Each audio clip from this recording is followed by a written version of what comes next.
If you're new here, welcome aboard. We're on a mission to reach 2,000 subscribers, and we're building one of the most loving, conscious, and awakening communities online. To everyone who's been liking, commenting, sharing, and simply being here, thank you. Truly. This space wouldn't exist without you. You are part of the reason this spiritual light is spreading. I see your comments and I appreciate you. Don't be shy. Drop your thoughts below any time throughout this video. We grow together. So, let's dive into today's topic. It's a bit raunchy, a little controversial, and totally divine. Yes, we're talking about sex.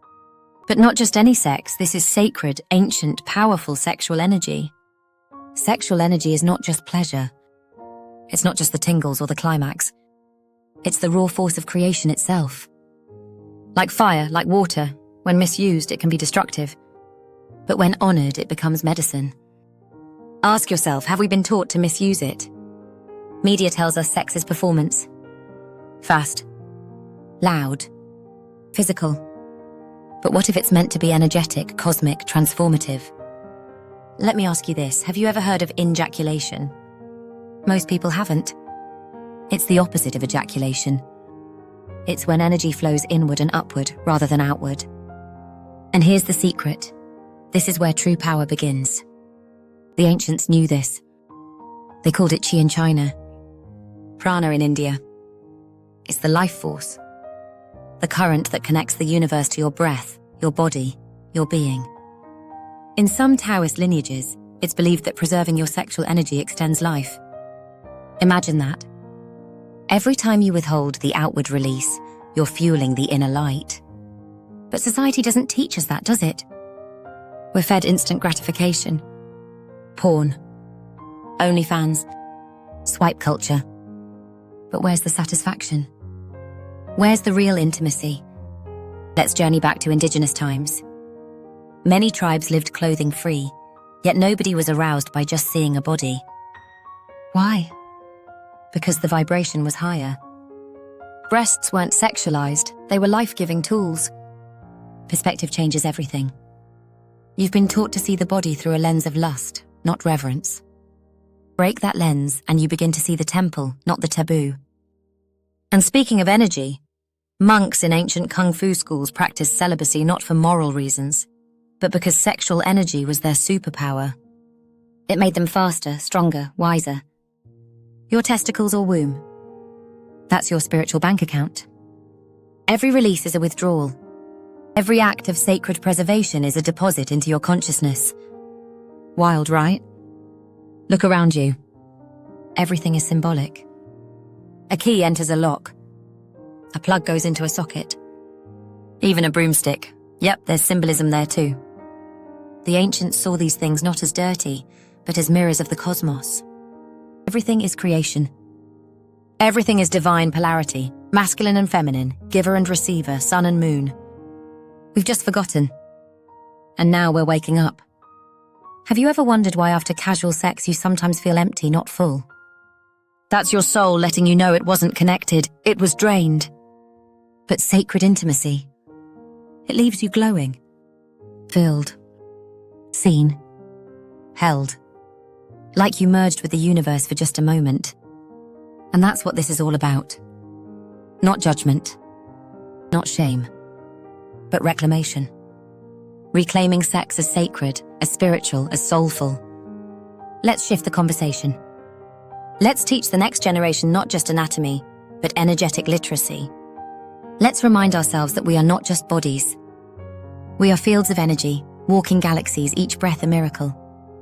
I know some of this may sound wild, but isn't that the point? To question what we thought we knew? So, my love, I invite you to reflect. How do you use your sexual energy? Are you honoring it? Wasting it? Or are you just beginning to awaken to it? Tell me in the comments. No shame. Just sacred conversations. And if this sparked something in you, a memory, a desire to go deeper, subscribe, share this, and stay close. We're only just beginning. Thank you for being here, for being you, for awakening with us. Share this video with someone ready to rise in truth and sacred power. Hit that subscribe if you haven't. We're on the rise, together. Until next time, keep your energy high and your heart open. But before you go, let's keep the vibe going and skim the surface of some truly beautiful teachings we touched on in our blog. Have you ever heard of Shiva and Shakti? Not as gods to worship, but as energies within you.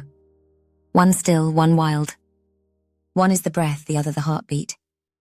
When they come together in sacred intimacy, it's not just sex, it's cosmic yoga. What if every union you had could feel like that? Drop a heart emoji in the comments if you've ever felt that kind of soul-deep connection. And then there's Tantra. No, not the way Netflix sells it. Real Tantra isn't about doing, it's about being. Presence. Breath. Trust. Silence. Energy. Imagine using sex not to reach a climax, but to raise your consciousness. Ever try to just breathe with someone without touching and feel your heart sink? Let me know if that's something you've explored. Now in the East, the Taoists believed you could actually live longer through sacred sexuality. They even had techniques to move sexual energy like water through the body, redirecting it instead of releasing it. And that concept is wild because, think about it, most people never even imagine that sexual energy can heal, can energize, can awaken. Did you know some ancient cultures even timed their intimacy with moon phases? Or avoided it during eclipses because the energy was too chaotic? Others, like the Native American Lakota, believed every act of union mirrored the Great Spirit. Sex wasn't hidden. It was honored. It was spiritual ceremony. Imagine that. We've lost so much wisdom in the noise of modern lust. But guess what? It's never too late to reclaim it. Now I'm curious. Have you ever had an experience that felt more sacred than sensual? Where it felt like something deeper was happening, like time disappeared? Tell me in the comments. Let's create a conversation that uplifts and teaches. And hey, don't forget that even science is catching up. Your brain releases DMT-level hormones during orgasm. Your heart and brain sync. And your entire nervous system recalibrates. It's not just sex, it's a neural download of light when done with sacred intention. So next time you connect with someone or even with yourself, pause, breathe, and remember. You are working with the most powerful energy in the universe. Creation itself. Respect it. Honor it. Use it wisely. And always, always use it to love.